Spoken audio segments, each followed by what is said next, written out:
Good afternoon, everyone, and welcome. My name is Jim White. I am the Executive Director at NAO. I want to thank you all for taking the time to join us today. We know that you've all got busy schedules, so appreciate you spending some time with us today. We're really appreciating this opportunity to talk today with Dan Cardinelli, the President and CEO of Independent Sector, talking about understanding trust in civil society. And I'm joined as well today by a great colleague of mine, and I'd like to consider a friend, Sarah Kostelik, and I'll introduce her here in a moment. Today's webinar is going to be in a slightly different format than those of you who regularly tune into our webinars. So I'll go over some of the engagement tools here in a moment. Next slide, Derek. So I want to introduce Dan. Dan's the president and CEO of Independent Sector, the only national membership organization that brings together a diverse set of nonprofits, foundations, and corporations to advance the common good. Before joining IS in 2016, Dan served on the board of directors of IS and also on several IS member committees. He's also led Communities in Schools, which is an IS member. It's the nation's largest and most effective dropout prevention organization. He led that for 12 years after working in other positions at that organization. I've always been impressed with Dan as a thought leader in the field of public service, public education, leading in the independent sector. Dan was credited with fostering the growing national trend toward community involvement in schools through partnerships with parents, businesses, policymakers, and local nonprofit groups. As the CEO and president of IS, he believes strongly in the power of nonprofits, foundations, and other organizations to work collaboratively to improve life and the environment for individuals and communities around the world. So really appreciate the opportunity to have Dan here. And I'm also very deeply appreciative of Dr. Sarah Kostelik will be moderating the session, co-moderating with me today. Sarah is an enrolled citizen of the native village of Uzinki. She became the executive director of the National Indian Child Welfare Association, NICWA, in January of 2015. She also serves as a board member for Independent Sector. Prior to joining NICWA in 2011, Sarah led the National Congress of American Indians Welfare Reform Program, and in 2003 was the founding director of NCIAI's central office as a child welfare specialist in 1998. She earned a master's degree and a PhD from George Warren Brown School of Social Work at Washington University in St. Louis, where she serves as adjunct faculty. Sarah served as principal investigator of several national, federally, and privately funded research projects, partnering with reservation-based and urban Indian communities. She has authored numerous publications, including journal articles, book chapters, and curricula. She's a member of the board of directors of IS, the Council on Accreditation, Generations United, and Underscore. And I'm also proud to say she's our next door neighbor here on Southwest Macadam. So it's great to have Sarah with us today as well. Next slide. So I'd like to thank our programming, our funders for supporting this program, which wouldn't be possible without their support. They've all responded without hesitation to move their support from NAO's in-person events to our online COVID events during this time, and we like to acknowledge and thank them for that. Next slide.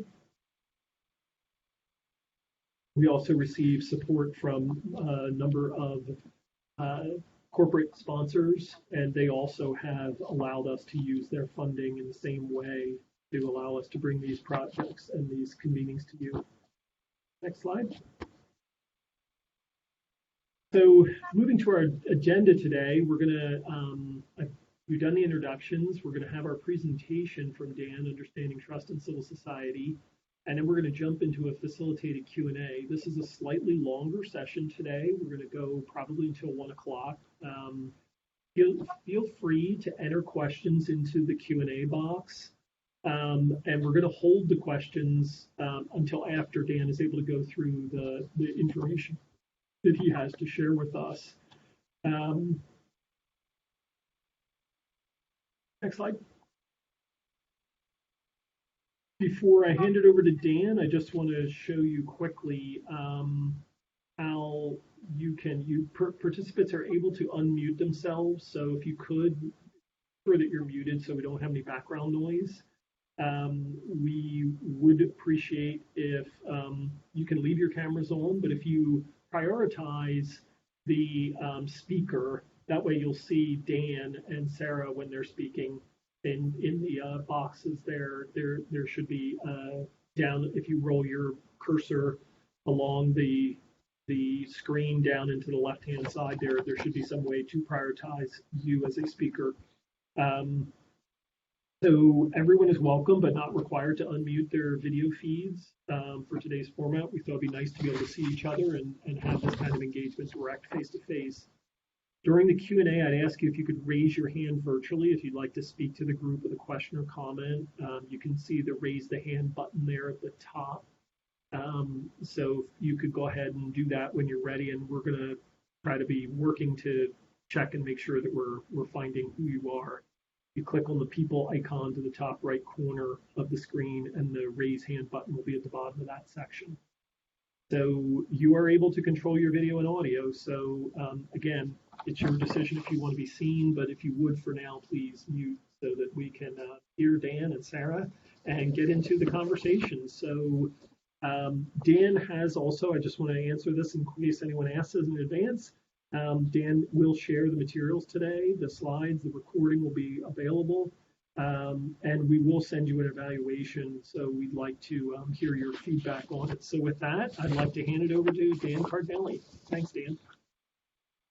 Thanks, Jim. Really appreciate the invitation and appreciate your leadership and leadership of the Nonprofit Association of Oregon. You all are a national leader. Both in the quality of work you do internally in the state and the experience and the voice and the political smarts you all bring to really driving the health of civil society, particularly on the public policy front. So I just want to really acknowledge you and your colleagues, and grateful for the funders to support the work. And it is such a joy to be with I will say, my friend and colleague and my boss sometimes, Sarah Kostelik. And really we'll invite her as we get through this presentation to bring her smarts and guidance and wisdom into the conversation. So let's, before we jump in, I want to just do a couple of framing pieces, particularly because I think at this moment, trust could either be seen as one of the most important concepts or words on our minds right now, or it could be seen as completely empty in meaning, or somewhere in between. But for those of us who have been in the nonprofit sector or civil society, and I will use those two terms, they're not quite coterminous, but they're effectively the same thing, and we can talk a little bit more about that. But if I want people to think a little bit about what distinguishes the nonprofit sector from the business community and from government. So government is individuals who have made a public commitment and appointed by the public to do the public good. So they're held accountable. They're either elected or hired as civil servants, and their job is to steward the common good through public institutions. Business are those sets of individuals and institutions which do private action. They have their own ideas, and they benefit privately. So profits, for example, that are realized through a business enterprise go back to either the owners or the shareholders. So we consider that private action for public good. So government is public action for public good. Business is private action for private good. And in between those two big entities is the nonprofit sector. And it's defined as private action for public good. In other words, each of us, particularly in a country that has prided itself on its civil society, its associations, its nonprofits for as long as the U.S. has, we have had embedded in this notion that each of us can organize to do what we think is good, not just for ourselves, but for those with whom we share community, be it at the local, regional, or national level. And at the heart of that is a trust that even when you may not agree with my private action for public good, there is a trust that I'm motivated to better the community. And that is what is a defining characteristic. Those of us who are in the sector draw on our personal values or those of the community in which we operate to improve the common good. So trust, it turns out, is at the sense the currency of the energy that powers the nonprofit sector. And I just want to bring that to life. If those of you who have to raise money, at the heart of it, your donors, whether they're individuals or institutions or corporations or even the government for that matter, are trusting that your work is bettering the lives of people in the community, creating culture through arts institutions, stewarding and protecting the environment. And if you think about volunteers, they go to an institution to give their time and their talent to an institution that they trust is actually serving the community. And so trust, the quality of trust in civil society actually matters profoundly in order for the nonprofit sector to do everything it does. So we thought it was very important to begin to say, well, how strong is trust in America? So Curtis, if you want to go to the next slide. So what we did is in late 2019 and early 2020, we worked with the Edelman Intelligence Group. Now they have been doing trust surveys for 20 years globally. And yet they had never done a survey of just the nonprofit and philanthropic sector in the US. Their data was always global data, so it actually wasn't statistically significant. So Independent Sector, in partnership with Edelman, actually did 2 surveys, each of 3,000. One asking folks living in the United States what their trust levels were for nonprofits, and then in a separate survey with the same set of questions, just kind of search and replace, asked how the people living in the US felt about philanthropic institutions. And the scale of those surveys was 3,000 each, so 6,000 total. And they're statistically significant, and they give for the first time really national insights into the way the general population looks at our sector. So they become an important baseline data set. I think it would be really important to note for folks that this was done pre-COVID. And I think we've worked very closely with the Edelman kind of scientists, and they think that there is a fair amount of very reliable data, but the world is changing, and we'll talk a little bit about it at the end. We do think that the trends that we're kind of beginning to see in the report have had kind of material impact in the kind of how the pandemic, the racial reckoning, the economic impact have kind of unfolded. And so then the last thing I'll say is this report is actually a piece of a larger report that we will be putting out in September. And this is a report that will look at the health of all of civil society, trust being an important component of it. But we'll look at the kind of financial health of the sector. We'll look at governance, a variety of other dimensions. We can talk more about that later. So you want to go to the next slide. One of the things that I think is very important to understand is going into the pandemic. Again, this is was done pre-COVID. There was a general feeling by the American population that society was not working for almost half of Americans, and that there was a very strong sense that injustice and a desire for change were really very strong. 70% of the population were feeling like there was a need for the U.S. to experience significant change. So this is now Dan editorializing. It isn't in the report. If we think that the pandemic is categorical in what it introduced in America, it's true. But it actually, I think, accelerated the set of trends and the power of unrest that was just below the surface. The data here you see really bears that out, that half of Americans really felt that the system, American society, was failing them. And then injustice and a desire for change ranked incredibly high, and a lack of general confidence in institutions. So this becomes powerful fuel when COVID hits. I want to go to the next slide. Another very important dynamic that we uncovered is whether the general population trusts leaders of institutions versus the general population or individuals.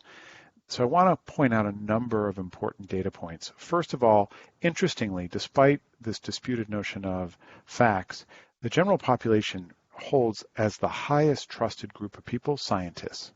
But right behind that, you'll see the next two blue bars are people in my local community and citizens of my country. In other words, folks that are kind of not attached to institutions, but are members of the people that make up my life.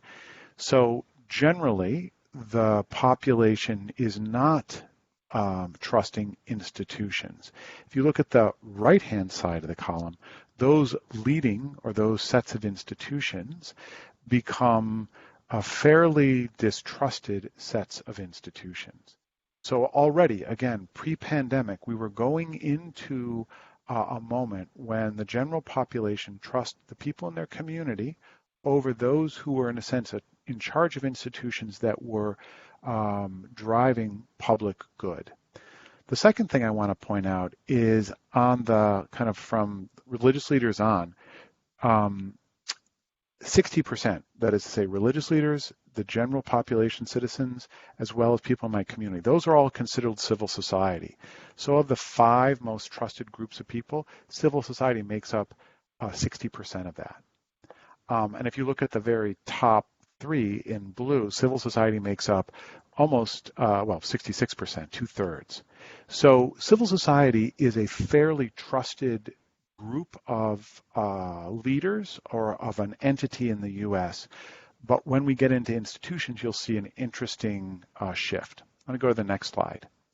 So there is some good news that I think we all should take heart in. The general population has a high degree of trust in nonprofits, relatively speaking, and philanthropy.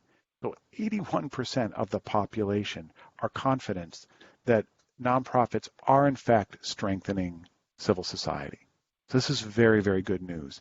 And almost 70% feel that philanthropy is also strengthening. That's an interesting gap there, and we'll talk more about that later on. For those of you who read the report, I don't have a slide here. I think it is incredibly important to know that the almost half of the American population, to the earlier slide that I was mentioning earlier, does not feel that the sector, those of us in the nonprofit sector, are actually headed in the right direction. They trust that we're motivated to do right, but they're not confident that we're actually doing right now. In other words, we hold for the American population a high degree of trust that our motivations and our convictions to do right are very, very trusted. But there is a desire, a very strong desire by the majority of the population that we rethink how we're going about living out those values, adding to the common good in the United States. So you go to the next slide, you get a really interesting differential. And I think I want to spend a little bit of time here. There are a couple of important data points. Edelman, who's been doing this work for 20 years, has something called a trust index. And what they do is they, in their survey, they're able to see who are trusters of nonprofits and philanthropy and who are distrusters. And they take a composite, how many trusters, how many distrusters, and that's the score you see here.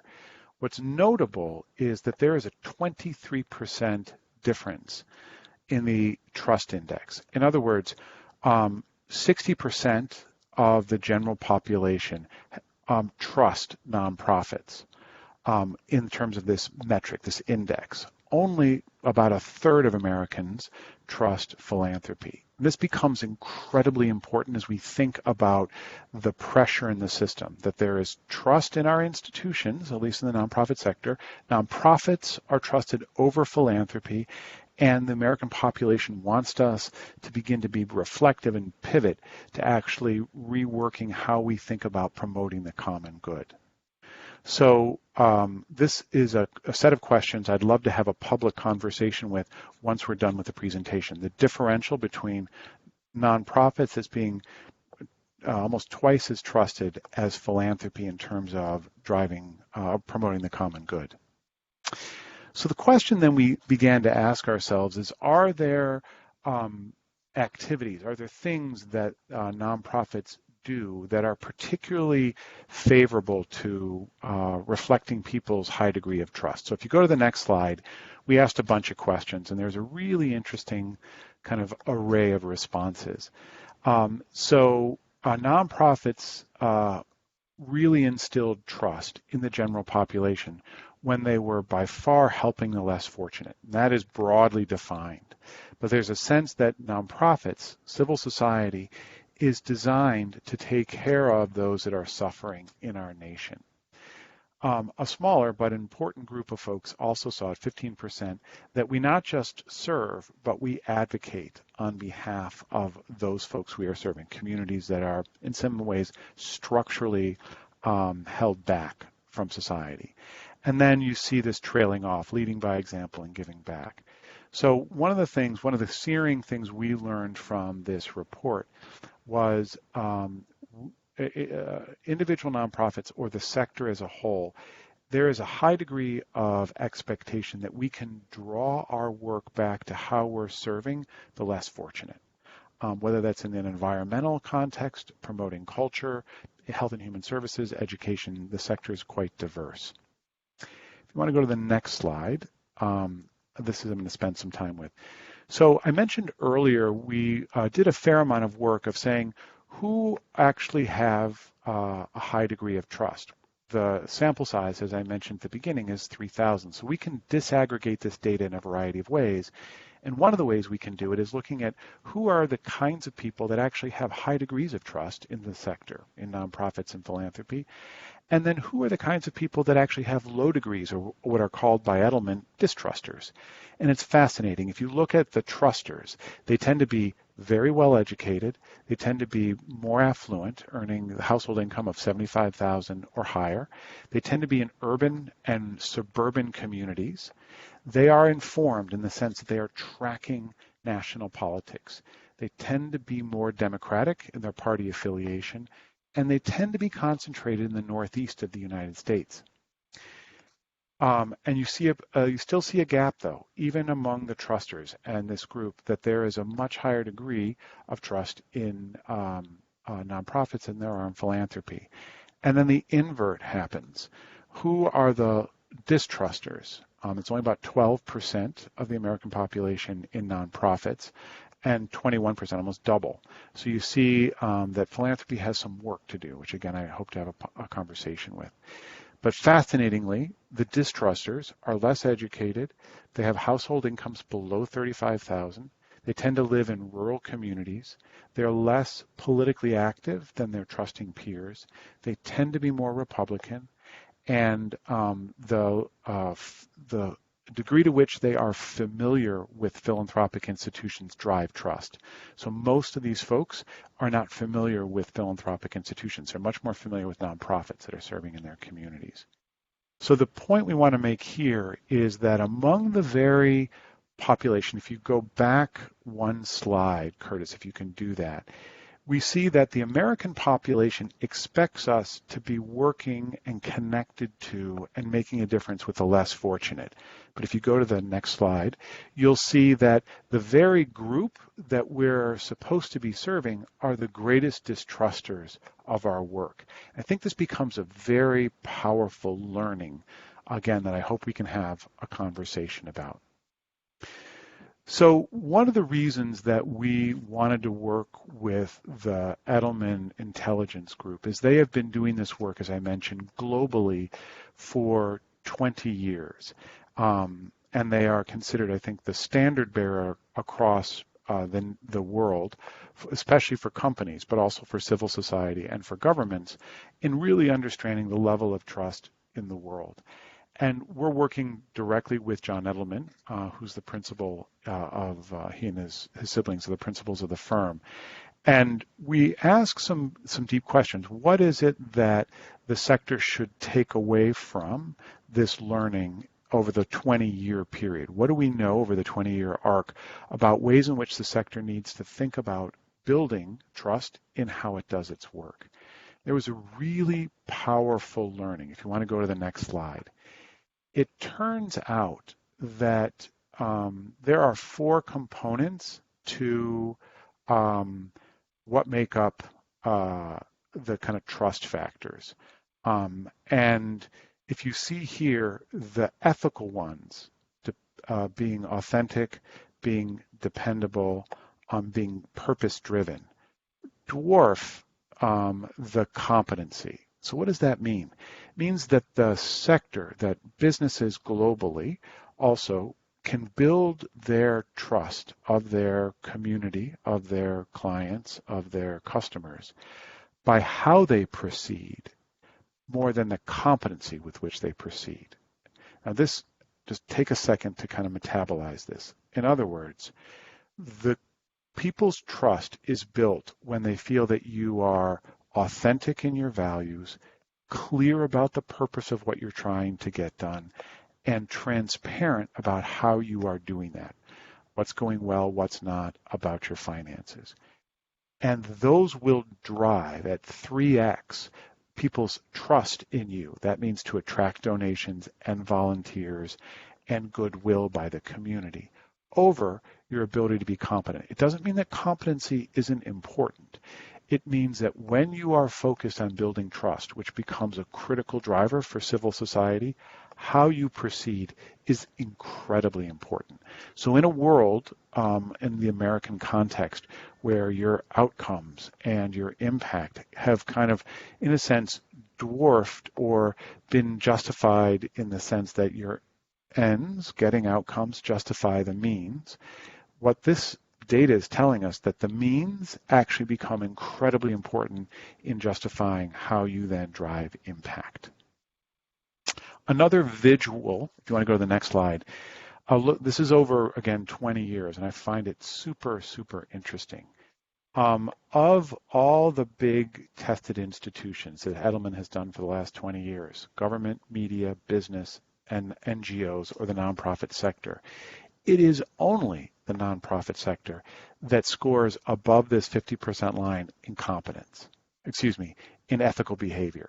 In other words, of all of the institutions, government, media, and business, we hold this trusted role for the actually global population. We're very close to the competent line, but not quite there. And there's a number of reasons for that, which we can talk about. The hope, I think, is that we as a sector can drive ourselves ethically over this competence line. So we're driving material impact in the world. So it's a really important context that we steward, in a sense, hope of trust globally and certainly in the United States. So what does this all mean? I mentioned earlier that we're living, this data was developed pre-COVID. And so if you want to go to the next slide, in this kind of COVID world that we're going to be living in, what do we know about trust and how it's going to impact? If we're being honest, if we're being data-driven, we don't actually know how the pandemic is going to impact trust in civil society. If we look at the 20-year experience of Edelman in the last 2 slides, I think it's fair to say that institutions will be or individuals, particularly those who are suffering, are going to be turning to the nonprofit sector now more than ever. And so what we're already hearing in our work, and Jim, I presume you all are as well, is that the frontline nonprofits particularly are being inundated with need. And oh, by the way, the American public expects us to take care of those most in need. So there is a very logical demand that we be responsive. It, however, comes at the same time this economic crisis is hitting us. So we're in a very tender moment of trying to figure out how to survive economically, steward our missions, and be responsive to those most in need, recognizing that if we do that well, it will actually be a resource engine for volunteers and for financial resources to actually keep ourselves economically healthy. So there's a very kind of delicate balancing act. One of the things we're observing, and I'd love to have a conversation with folks after I've got one more slide or 2 more slides, is how are folks managing innovation in this time? We know the economic pressures are real. I know in my own network of nonprofits, I'm hearing amazing innovative stories, and I'm hearing a lot of struggle. Again, I want to make the point that through this crisis, if we remember that transparency, clarity of purpose, and authenticity as we do our work, that will be a way to hold the trust through this very kind of adaptive moment. None of us have a playbook for a pandemic, and so how we proceed is as important as what we do. The final point I want to make is this, that we have lived through an era probably of 20 years for those of you who've been around for a while. I've been doing this for about 30 plus years. And we've watched how philanthropy has gone from primarily being grant making to in many regards being strategic and having strategic philanthropy with their theories of change. And increasingly we've observed that philanthropic dollars come more in programmatic grants, and nonprofits are seen as contractors to the theory of change of a philanthropic institution. What we hope is that this report really brings back to life that the general population trusts nonprofits to serve their community and to be the kind of voice and the front lines of responding to the needs in community.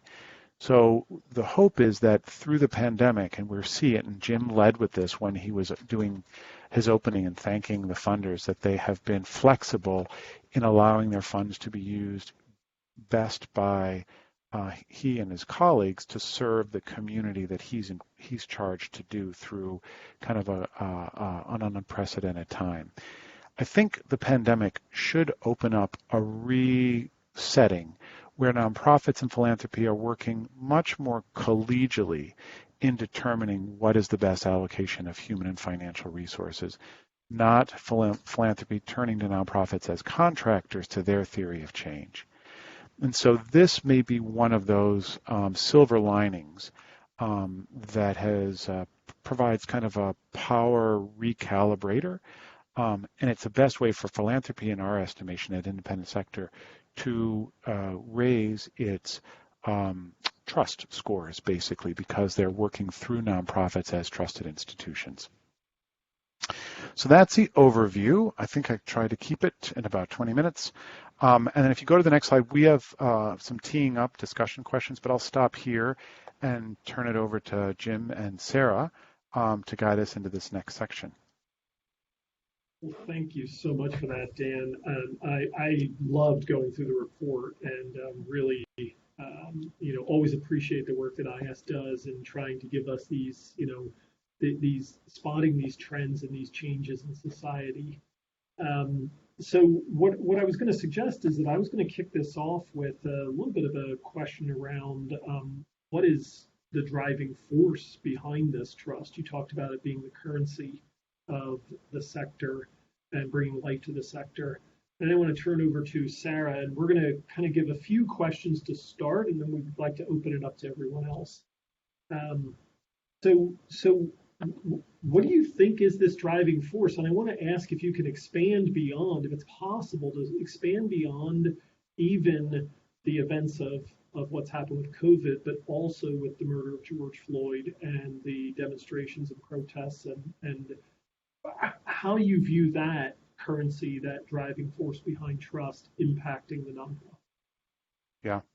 So I think so at the heart of our nation is actually a very long history of groups of people self-organizing into a community that then pushes a point of view into either contributing or not to the health of the community. That started with de Tocqueville observing this from the early days, right?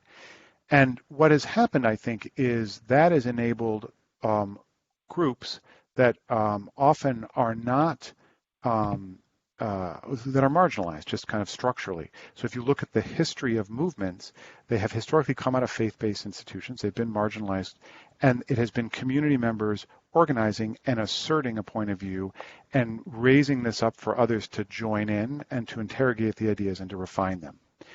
I think we're living very much in the moment. I think COVID created a pressure cooker, and then the murder of George Floyd was, put in context of a much longer arc of racial injustice that then kind of catalyzed private action for public good. And I think it's important to observe that for many years, and we just lost, a hero, John Lewis, recently, and I think if you look at the Black Lives Matter movement, it's been going on for, 10 years. And so there was actually a movement, a civil society institution that had been doing a fair amount of very sophisticated organizing. So when the pressure cooker hit, there was an institution and a way for private action to then lift up and become a powerful movement. So I think we should take great pride and joy in this moment. As difficult and as disorienting as it is, we're seeing the American public stepping forward and demanding that we rework institutions. So the amount of trust that I have seen flooding into the streets with people who don't know each other with a shared vision that Black lives, Indigenous lives matter, and people are no longer going to allow incremental progress to be the pace of change. So in some ways, it's a powerful manifestation of trust. And I think that then interrogation of civil society, of the police, and saying civil society has a history of holding government accountable. And it's forcing a conversation about saying, is this institution actually working in favor of promoting the common good?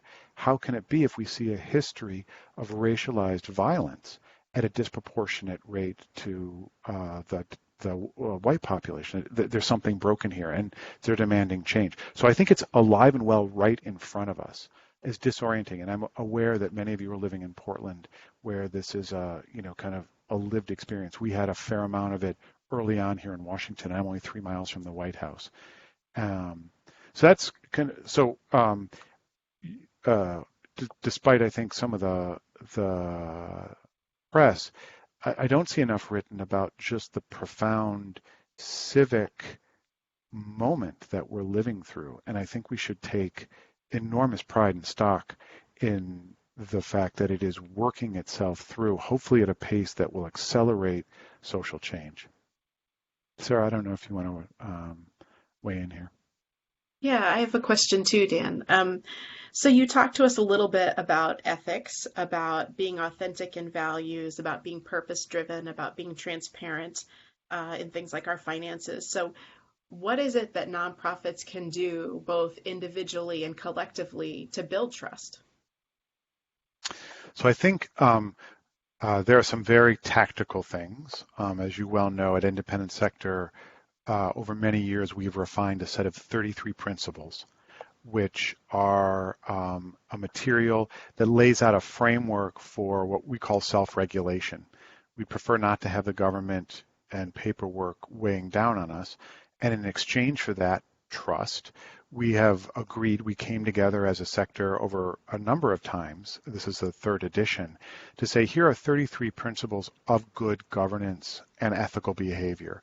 And they're principles to be applied to your context. But the goal of that was to raise a sector-wide baseline of what would be considered ethical behavior. How do you use your resources? How do you govern your board? How do you make decisions over programming? Are you transparent about your outcomes? There are these kind of blocks. So that's one very concrete way that the sector has said, we want to step into this. We prefer to do this ourselves than to be overly regulated.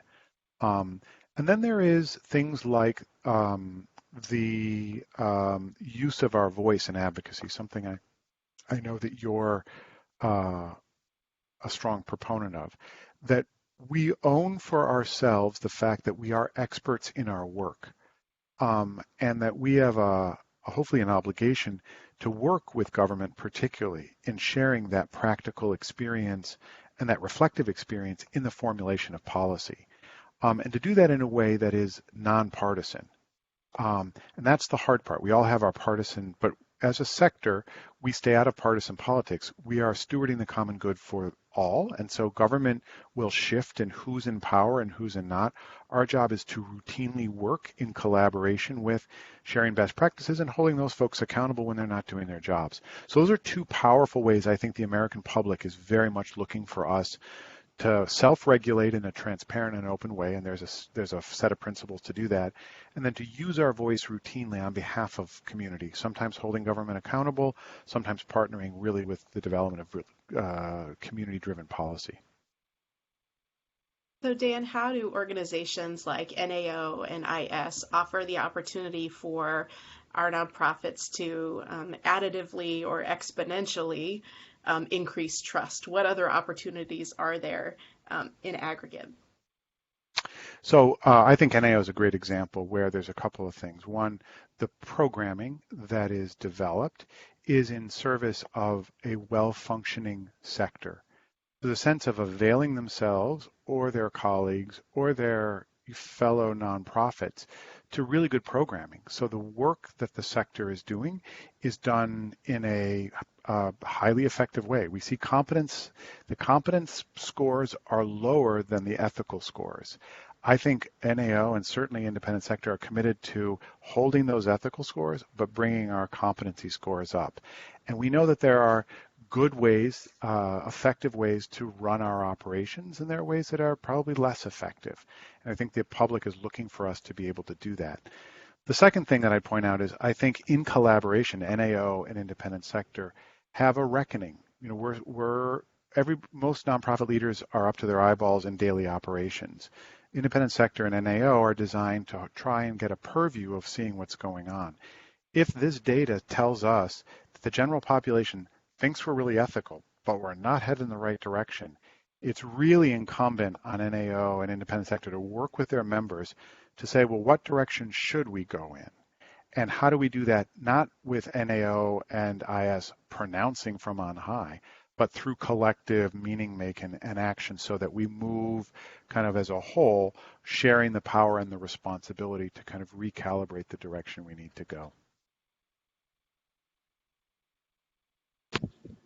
I really appreciate that, Dan. Thank you. And just echo that exactly. Thank you for that question, for that that answer, Dan. I really appreciate it. Kathleen just asked a question about where anyone can access the report. And I just put the link to the IS website where you can download that report. It is free to the public. It's accessible. So please pull that down, read it. It's fascinating. And I want to move on to a question that Robin just posed. Dan, hoping you can take this one. To what do you attribute the obvious partisan gap in trust in civil society, and what actions can be taken to bridge that gap? That's a really great question. So I think, I'm not sure, to be honest with you, I think it's an area that we want to further explore. So I'm going to back up. I think to me the starkest data was the gap between the expectation of the American public that we are working with those that are struggling, and at least from a rural and economically poor point of view, those folks have the least trust in the work of the sector. So that I think it feels like that fits the national narrative of this urban-rural divide that is going on. And I think we want to pay very close attention to how we're either feeding that or what our strategies are for kind of bridging that gap.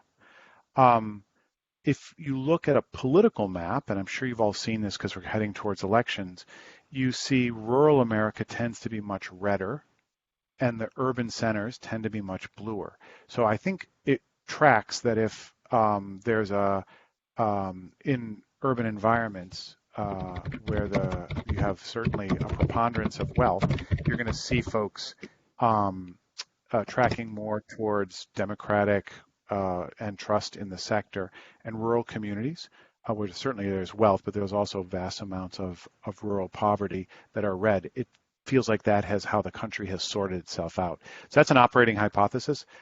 We haven't worked with social scientists to really get underneath that yet. I know, Sarah, you may, just given your background, have a different point of view or not. No, I don't think so. That resonates with me also. Sarah, did you want to ask another question? And I can turn again to the audience. That sounds great. So I'm really curious about what this data implies for nonprofit relationships with other sectors, and in particular government. So you mentioned, Dan, already our responsibility to be involved in nonpartisan formulation of policy.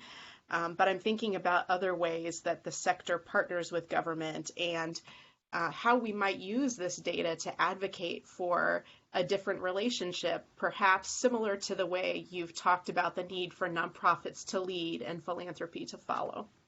Yeah, great question. So a couple things. One is I am a unabashed believer that wisdom in nonprofits from practitioners is like gold. It is some of the most valuable wisdom that is usually, often routinely cut off from policymakers. So I just want to just make that statement, right? In the 1.5 million nonprofits, we have some of the smartest, most solution-oriented, and practiced people in America. And they are cut off from the very people that are redistributing massive amounts of public money into community. So if we can bridge that gap where the wisdom, the smarts of the community are connected to those that are in charge of stewarding the resources and the allocation of those resources back to community, I think we could profoundly transform this country. And I think that is, if we were successful in closing that gap, I think it could be transformative for the nation. So that would be the highest priority right now, in my mind, of a way for the sector to routinely work with government and bridge that gap. There are lots of things we can talk about that. Obviously, NAO is a good example of how smaller nonprofits or nonprofits that are already overtaxed can lend their voice and their political support. So there are mechanisms. Certainly, independent sector aspires to do that without co-opting voice or presuming that we know the right answer. So there's a real discipline there that I think has to be bridged. So that happens in the formulation of policy. It also happens, as I mentioned earlier, about kind of this moment around recalibrating the role of police. When government is not serving the community in the way the community thinks it should, it needs to demonstrate not just what is broken, but also be a source of policy solution, right? It's not enough to just say no. I think if we really believe we have wisdom, we have to search that out. Who in our sector have the best ideas about police reform? What have we learned about that, and how do we embrace those as the best evidence from folks that that are our peers that we trust? So sometimes there's mistrust among nonprofits that cause a real diffusion. We hear this a lot on Capitol Hill. I know you know this. Like 5 different groups of nonprofits are all asking similar but not quite the same sets of things. Could you guys get your house in order? So I think there's an internal discipline that we have to, we're not going to get it all right. We're not going to get everything we want, but we have to model the very practices we want Capitol Hill, which is compromise and being pretty clear-eyed about what are practical possibilities, viable solutions versus kind of the pure idea that's never going to get implemented. And then the final thing I would say, I do want to say that I think partnering with business, right now the data that I'm seeing, business is stepping forward in a powerful way. Is there a way for us to increase the way we partner with business without being co-opted? And I'm sure you all, share the same anxiety about whitewashing and about being, they'll throw enough money at you and you'll kind of do a program that you shouldn't in service of their brand as opposed to what the community really needs. But I think the ability for business to scale solutions, I'll use Walmart, which is controversial, but they're a partner of ours, so I'll be transparent on that. And they recognize that their stores, so this is a fascinating reality. Walmart has a store in every community in America within a 10-mile radius of someone. And then, so they can they do good? Can they partner with civil society in a way with that kind of scale? And is there a way to actually engage that despite their track record and how they operate? It's our job to figure that out and to know where the lines are and to manage that. Fantastic. Thank you, Dan.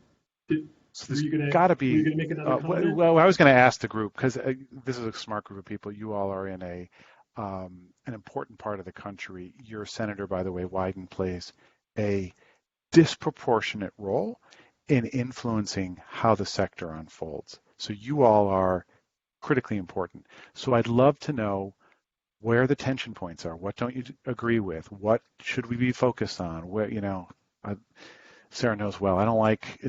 I'm happy to do the overview, but let's have a real conversation. Yeah, and so I wonder, thanks for that, Dan. And I want to remind everybody, we did this session with video and with the ability for you to talk directly with Dan. So I welcome you to either raise your hand. I know there's still a couple of questions here I want to get to that were being put in the chat, but you can go ahead and unmute yourself and ask Dan a question directly. We'd love to have that opportunity for you. Anybody want to ask Dan a question directly? Take a moment to think about it here. Well, while you're thinking, Dan Kai asked, hi Dan Eugene, hi Kai, thanks for the question. Do you think that a theory of change is a tool we nonprofits should be using to improve that competency issue? And if not, do you have suggestions of other tools or techniques, and also the what of the increased competency? Yeah, it's a great question. I'll be transparent as I can on this. I personally like theory of change. I like strategy. I've worked very hard when I was at communities and schools, to really develop clarity of purpose and a data-driven way in which the network could make a difference, and took that very, very seriously. I also think that no one strategy, no one methodology works for every organization or every subsector. So, I'll just use a kind of a stark example. I'm not sure that I would want a synagogue, mosque, church, religious community, indigenous religious community, to think that a theory of change is going to be the way to fully implement their work. I think there's got to be a different way to be intentional, which is really what a theory of change is. So figuring out within subsectors or even for your organization how to be intentional and clear about purpose, and then determining how you would know whether you were moving towards living that in life and making it real or not. So you could be a learning organization. So for the work I've done historically and what we're doing at IS, we do use a pretty rigorous theory of change. We've recently adopted the results count work because it has racial equity right at the heart of its work. And I find that to be a very powerful tool that doesn't allow us to retreat from closing gaps. And I chose that because it was particularly good at thoroughly embedding. It's not a lens as much as an algorithm that hits everything across the whole organization. But again, I think intentionality is really what a theory of change is, and it's just one expression of intentionality. Thank you for that. Yeah, I just want to add a little bit to that. Interestingly, we did a study, our State of the Sector report, just before COVID came out, and we found that there were about 250 organizations that responded to that. So by no means it was the whole sector, but it was statistically relevant sampling. Only 15% of them have a written theory of change, and of that group, only 58% felt that it was effective. Yeah. So it's an interesting concept that Kai's bringing up here. I think I'm also a great believer in theories of change. I'm also being perfectly transparent here, and I wonder if maybe Kai has touched on a possible reality around what might move that competency needle a little bit. But to your point, Dan, that it's not one size fit all. Yeah. So I'm wondering if Kai, if you feel so moved, I'd love to hear kind of what motivated your question, because I think it's a really important question. Yeah, Kai? I Go. think a number of things. If my microphone is working, Yep, we can that's hear you great. perfectly. Yeah. Certainly what you shared in terms of all groups being seen as the most ethical, but still not quite there on competency. A comment you'd made earlier about theory of change, but mostly just my own, and I remember, Jim, I remember that survey. Mostly my own frustration with where we are in being able to really set up our own theory of change slash data-driven measurement of how we're doing. I think our culture as an organization now we have the intentionality, the clarity of purpose, and the perpetual learning, but I don't feel like we've quite actualized or operationalized them, partly because the day-to-day that just keeping our heads above water gets in the way, and it's almost a dichotomy or this frustration that, like, by keeping going we can't move forward, but if we Yeah. stop to move forward we'll lose. Yep. I think that is the paradox of intentionality in the sector. I'll throw out an observation that actually, that those of you who know David Gergen, been an advisor to a number of presidents, and he was on CNN quite a bit for a while. I haven't seen him in a while. He, about 20 years ago, I was at a meeting with a bunch of nonprofit leaders, and he made this point, Kai, that I thought hits exactly what you're saying. He said, do you think that it is pure happenstance that you as nonprofit leaders have just enough resources to get your work done, but never enough to be able to be slow down enough to be intentional and to organize? And that marked me. Obviously, I remembered it 20 years later, and it what you just said is kind of derivative of that notion. So the question becomes, for me, less about theory of changes. When I'm in motion more than I'm reflective, I feel like somebody's winning over me. And I think our work, particularly as leaders of the sector, is to hold some disciplined space so we can be reflective, whatever that means for you, so that you can observe the patterns and understand and ask the critical questions of what's effective, what's not, or what am I learning, or what am I not. But I do think the forces of our funding and really do push us to close those reflective spaces. And it's so hard because most of us are motivated to be action-oriented. So that's just, I thought it was a wise statement you just said. Thank you, Dan. Thank you, Kai. Andrea has a question for you, Dan. Andrea, you want to ask? Great. Sure. Thank you so much, Dan. And I so appreciate particularly the element of ethics. And I've actually worked a new framework regarding diversity, equity, inclusion, and accessibility. But my question is kind of getting back to the area of trust. In my experience, equality of trust is created through direct experience, encounter, relationship building, going to the same coffee shops and driving down the same roads, and not reliant on information or misinformation. So what steps can we take to increase the trust quotient? I think I would totally concur with what you said, that when we jump over relationships, I think, run a great risk of diminishing trust. A couple of data points just to go back to that I think validate that. We saw that I won't ask to put up slides, but I have it here.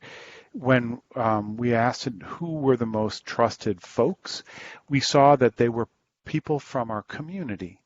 So I think as nonprofit leaders, we hear a lot about, does our organization represent the community they're served? And sometimes that's delivered with kind of moral wagging of the finger.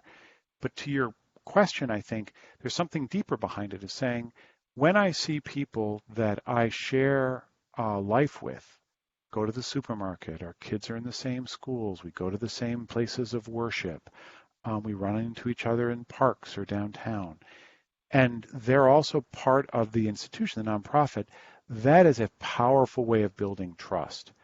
And so then it sounds like this would be, my guess is, deeply embedded in some of the work you're doing around equity, right? That when we're in fact having leaders and members of communities that we're working with actually leading those institutions, it's a powerful vehicle for building trust, because there's an authentic sense that those leading those institutions understand the warp and woof of the problems and the opportunities communities are facing, and the collaborative approach to then problem solving or developing innovations that promote the common good. So I think at the heart of it, there is this notion of representation and sharing of power with community by formally having those folks leading or engaging, being leaders within a community. That's number one. But I think an interesting data point is that if you look at the most trusted nonprofits, they are the large 100-year-old plus federated organizations. Goodwill, American Heart Association, United Way, Red Cross, St. Jude's. St. Jude's isn't as old, but they're a machine.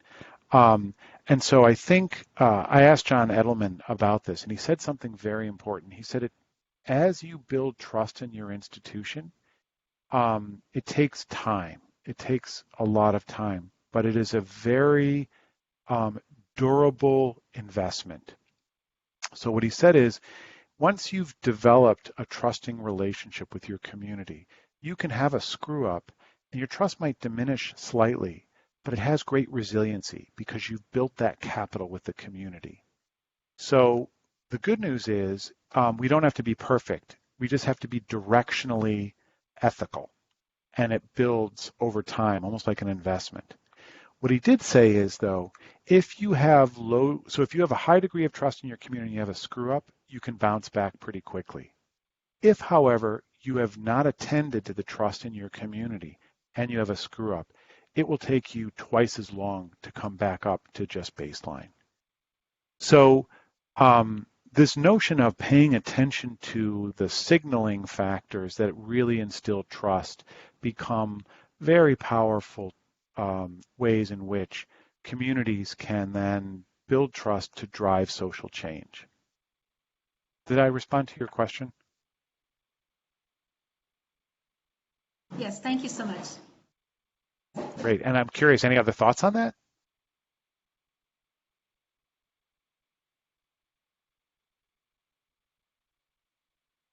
I can't, if you're talking, I'm assuming no. Andrea, you may still be muted.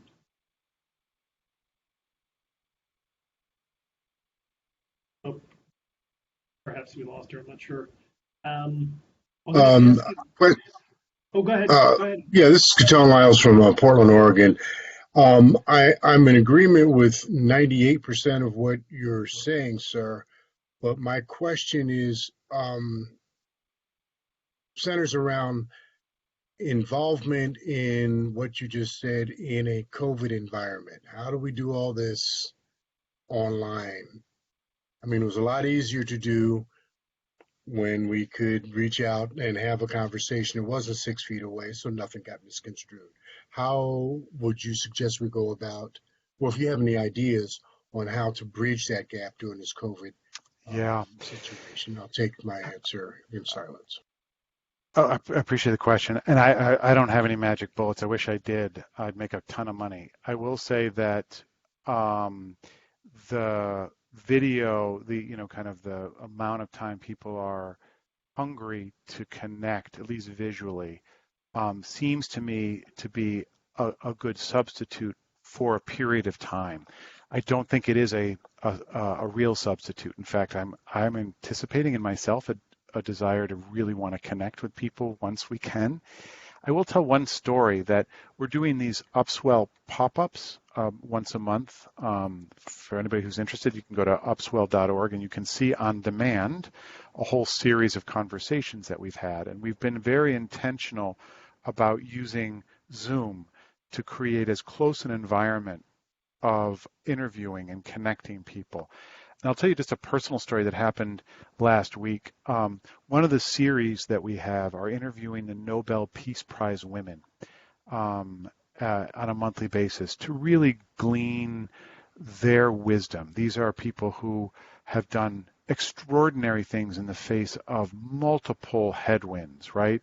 Often women in places where being a woman meant that you didn't have agency, you didn't have voice, often a marginalized group within that community, and often huge amounts of violence going on. And yet they step forward. And so that we think it's at this time of social unrest, this is real wisdom to learn from. So I had the opportunity of interviewing Lema Gaboe, who in early 2000, 2003, 2004, helped lead a women's peace initiative that stopped the Second Liberian Civil War. And she was on Zoom, and I have to say, I got choked up a number of times because the power of who she was coming through. So it reaffirmed for me that even though we can't be face to face, we should try and step into as much of the kind of nonverbal connection that physical presence often builds. It's a great question. Thank you, and thanks for that thought there, Dan. It is definitely challenging in this virtual environment, and I almost wonder whether we want to, unpack lunches or have coffee right there, so at least it still has that feel of, being there as the person's talking with you and having to stop and take the swallow and then, to re-engage in the conversation. But I want to ask again, anyone out there? I mean, we've got some great thoughts, ideas happening here. Robin, it looks like you've got a comment. Jim, when I'm gonna also, Sarah has been both a friend and a mentor in many regards. So I'd love if Robin has something, I can take that to give Sarah a moment to think, but I'd love, Sarah has a national purview kind of on what's going on in Indigenous communities and Native communities. I'm wondering how the trust report kind of lands for you with all of that in your mind, because I think you've taught me powerfully about how power and trust is routinely built into the way many, many communities support each other and stay connected. Do you want me to answer Robin's question first while Sarah's give her time? Robin's was more of a statement. So Sarah, while you're thinking, Robin just wanted to say to Canton, I think you could do some powerful drumming work even in this pandemic. So physically distancing in an outdoor venue. And wanted to let me know if you think through some options. So just Canton, we're recognizing your important work and hopefully you can continue that in a socially distanced environment. I like the term physically distanced instead of socially distanced. I think social distancing, we don't want to be socially distant from each other, as Andrew was pointing out, and Dan, you were reaffirming. We want to have that social connection. We just have to, for a little bit of time, stay physically distant so that COVID doesn't jump bodies. So Sarah? Yeah, thank you. So your comment just now, Jim, reminded me, I'm a social worker by training, and these days we're doing a lot of work with tribal child welfare workers around the country, and we're doing training online and technical assistance about how to deliver services in a COVID-19 environment. And I was on a training just earlier this week when someone said, geez, it's hard to be a social worker when we can't be social. How do you do this, right? But I agree with Dan that I think we are finding ways to feel connected in this environment. And I too have been really surprised at some of the experiences that I've had virtually.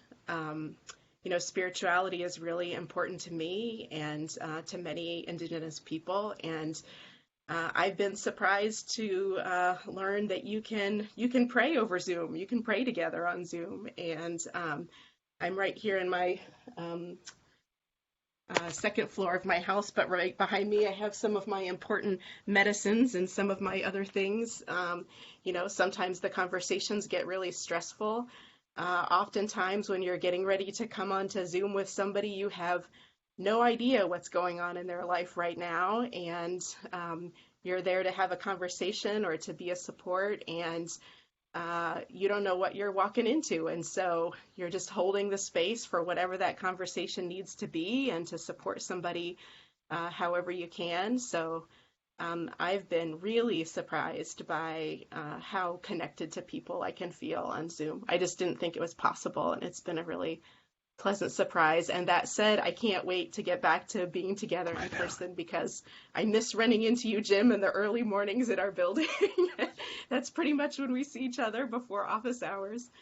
But I really appreciate Dan's question about, how does this data land, these insights about trust land from an Indigenous perspective.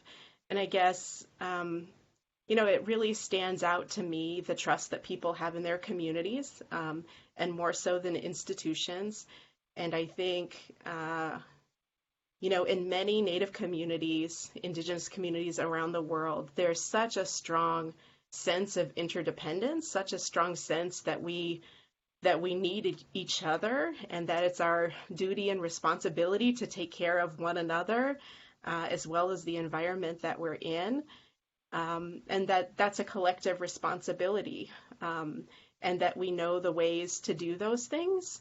The people before us, our ancestors, have taught us the practices and the ways to do those things, even the medicines and the ways to heal, how we can support one another in healing. And so it makes sense to me that people trust their community members, because all of that wisdom is there in our communities, in the people that we have the closest relationships with. So I guess a lot of this makes a lot of sense to me. I also think, just nationally, there's such a high proportion of nonprofits in Native communities, and that's because historically tribal governments have been dramatically underfunded. And the federal trust responsibility has never been honored. And so part of the ways that communities have organized themselves to take care of their needs, to take care of one another, is through the flourishing of the nonprofit sector. So while government has played historically a smaller role, and businesses have historically played a smaller role, the nonprofit sector has been really vibrant. Exactly because of this collective responsibility to do what we can to support and help one another, because no person is expendable, because everyone has unique gifts and talents that are needed by our community in order to do the things that we need to do. That's great. That is certainly clearer, but my gut was just having been and on a very superficial level schooled by you and some experiences, that there's some real learning there that I think we could benefit from. Jim? Yeah, Dan, Kathleen has a great question, and Kathleen, I'm more than willing to ask it myself, but I know Dan would love to see and engage with you directly. So do you mind unmuting yourself and asking your question? Oh, her audio doesn't work, she said. She says, go ahead, my audio doesn't work. Okay, so Kathleen was wondering. Bummer. I know, Dan just craves that social interaction, I know that. So what are people's thoughts on how nonprofits should navigate grant funding and relationships with philanthropy, given how, the findings that you just illustrated, Dan, that most people distrust philanthropy, or there's certainly less trust in philanthropy than there is in nonprofits. Yeah. And so, for example, she's asking, should nonprofits stop publicly advertising our grant funding sources?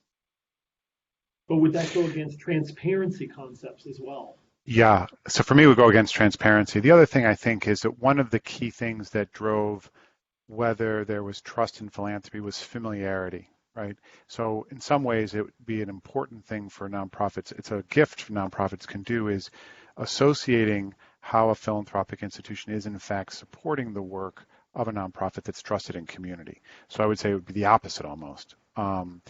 In terms of just making the connection. So there are a couple of things. I think this is, in the report, I think this is one of the key, really interesting questions that the sector needs to take up. So here I think are some of the exciting things trend-wise. We know that philanthropic institutions prior to the pandemic, and certainly prior to the racial reckoning moment that we're in, we're beginning to shift this notion of community voice, community engagement. You would hear, this notion of trust-based philanthropy, where you'd be paying attention to engaging community and nonprofits in a different way. I think this moment, the last 4 months, has brought in high relief the need for this. So I think there's an openness to philanthropic institutions, certainly their responsiveness to making many of their grants general operating. We saw a really positive trend. Not everybody, but I would say a really healthy group of institutions. So that's a window of opportunity that I think we should step into. Secondly, so I don't want to be a little bit of a Debbie Downer, but I think it's worth saying. We know that the benefits the government have been providing to keeping folks kind of afloat, unless they do something in the next 2 weeks, are going to dry up. When they do, we're going to see the demand for services go up like a hockey stick at a time when the financial resources available to support our institutions are going to go nosedive. So that is another powerful moment for philanthropic institutions to stop with kind of the social change they're driving and shift to a how do we as a philanthropic institution, nonprofit, collaborate in survival to ensure people have what they need. So I think there'll be a very important set of leadership opportunities, especially boards and C-suites of organization leadership have with philanthropic institutions. And the final thing I would say is as much as it's counterintuitive, if you think of what's happened over the last 20 years, most philanthropic institutions have loaded themselves up with recently minted PhDs, masters, with some practical experience, but they've become really think tank funding institutions. So this is not to disparage them, that was a very effective strategy for what they're trying to get done. But many of these places are not set up now to pivot to actually be community prompted. They don't have folks that actually were designed in their own training to build those skills. We, on the other hand, many of us have real expertise in how to engage the constituents that we're working with. So we can be a really powerful, in a sense, onboarder to help folks learn. And it's a great way to build a relationship. So I just think you can throw darts at philanthropy all day long. I don't think it's very helpful. But if we recognize, many of them are products of a particular point of view around strategic philanthropy, and now they're changing, we can be, I think, real stewards of them, of the community, to be a bridge voice. Thank you, Dan. And One thing I want to do as part of this small community that we've created here briefly is I did want to correct myself, because it's important that as we have to physically distant that we at least keep our social norms in order. And so I mispronounced Catone's name earlier, so I want to correct that so everyone understands. I appreciate Catone's earlier questions and thoughts, much appreciated. Also, Betsy was commenting on that last question about maybe a different approach is to be transparent about our principles and practices in seeking philanthropic funds. And some other folks were liking that approach. A component of addressing that concern, Brenda comments that my experience has been that when you are transparent, it's a win-win for you, your organization, and the donors. I totally agree. Yeah. I think that's exactly right.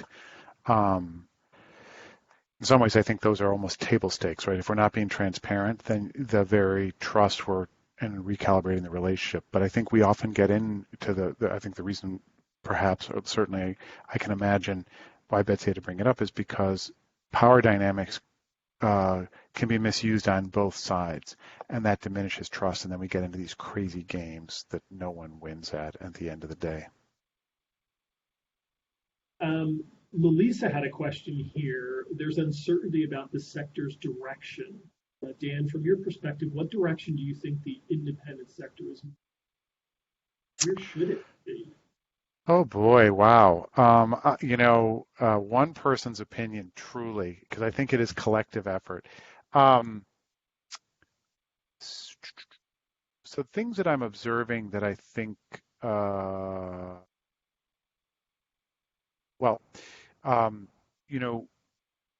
the sector over the last 35 years shifted fundamentally in how we economically sustain ourselves. So up until about 35 years ago, donations and grants were a very healthy mix of how we did our work. But really starting in the 60s, what began to happen is government began to fundamentally shift how it did its work through providing grants as opposed to running programs themselves to nonprofits. And so the sector very quickly became a very different animal in that the primary way we make money as a sector is through a fee for service. We are contractors to government or to business or to philanthropy, or we sell tickets or whatever it may be. So between contracting and fee for service, that's the majority of how we've raised our resources. So I think that means that there's a certain degree of independence and ability to hold government accountable, and resources, as Kari was talking about, to be able to innovate, that we need to reclaim. So my hope is that one of the unintended consequences of this, just the economic impact that we're going to realize for years, is that nonprofits may be able to grab back some of its freedom and be driven by community and not dependent on the economic engine of either fee-for-service or these contracts.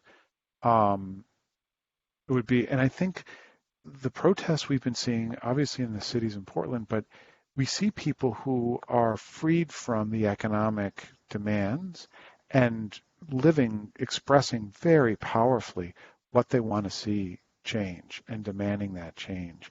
Again, I said it earlier, I think that can be extremely powerfully instructive for us about, were we holding some of those folks back by virtue of the economic structures that keep us going? So I think to be super reflective at this moment about, as we look to the future, how do we want to retain our freedom, our true independence? I don't know how that lands with people because it's somewhat of a radical idea, but my colleagues at the National Council of Nonprofits, whom I hold in exceedingly high regard, are every day advocating to ensure that government funding continues to flow to the nonprofit sector, and I believe that's very important. So know that I don't think we should not fund through government sources, but I want to a renaissance in the freedom we had as nonprofits to be innovative and be bold in holding government accountable as well as collaborating. Thanks for that, Dan. Yeah.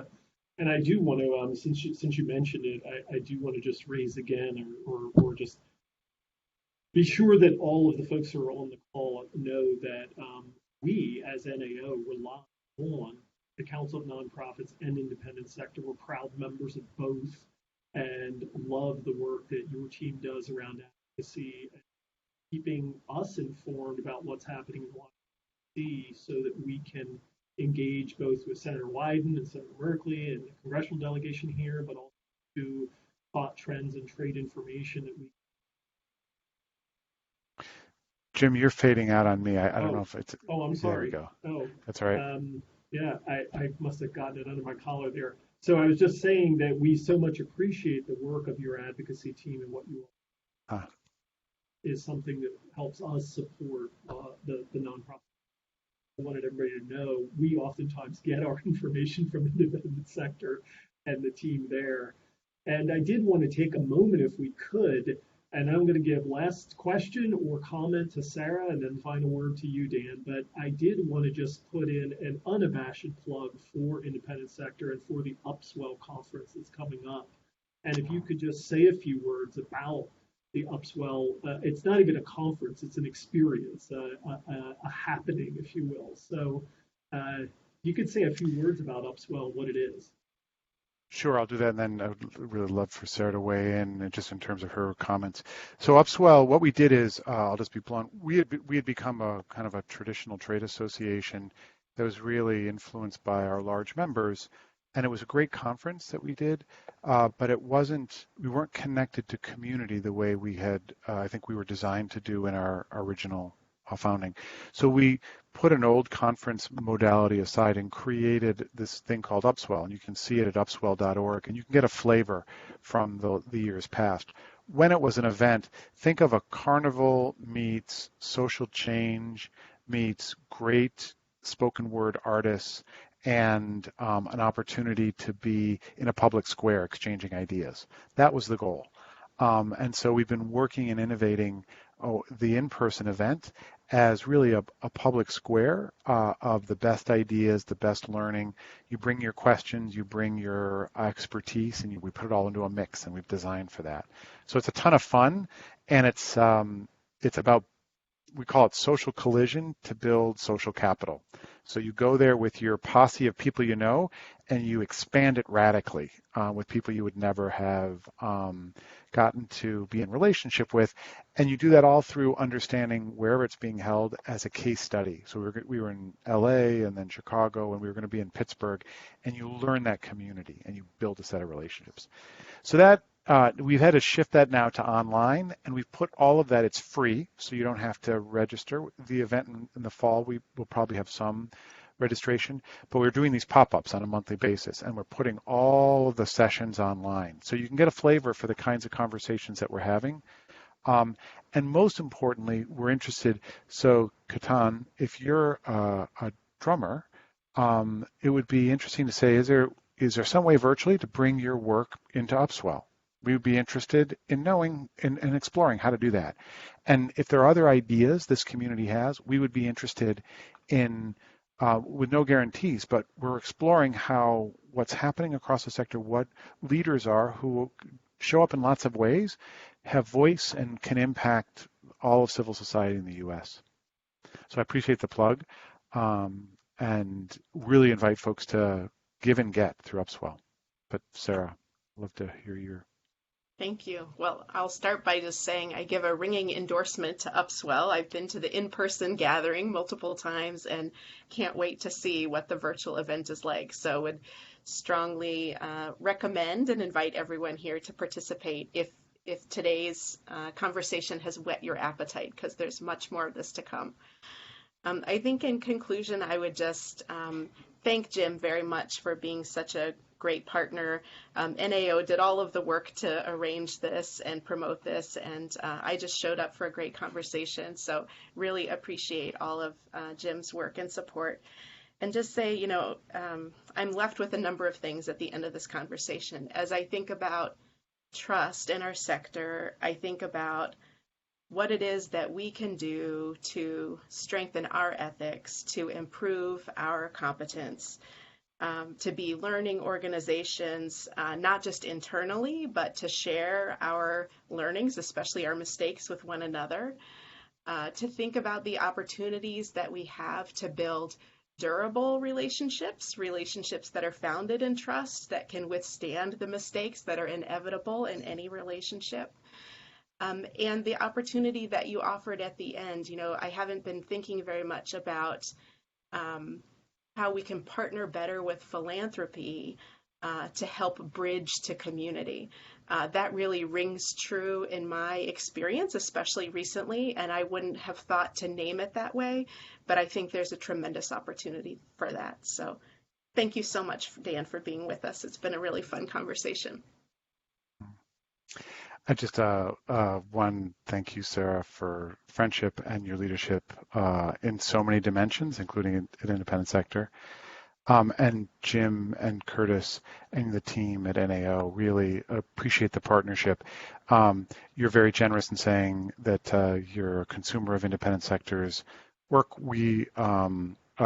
It's there for you, but I would equally say we pay very close attention to what NAO does and what it's saying, because we think that it's disproportionately important, obviously for Senator Wyden, but because of the quality of work that you all are doing with your network. So hugely thankful. And thanks everybody for the conversation. If you have other ideas, please don't hesitate to reach out. Jim knows how to get a hold of us, and we would really welcome engagement. I just adore this. So thank you all very, very much.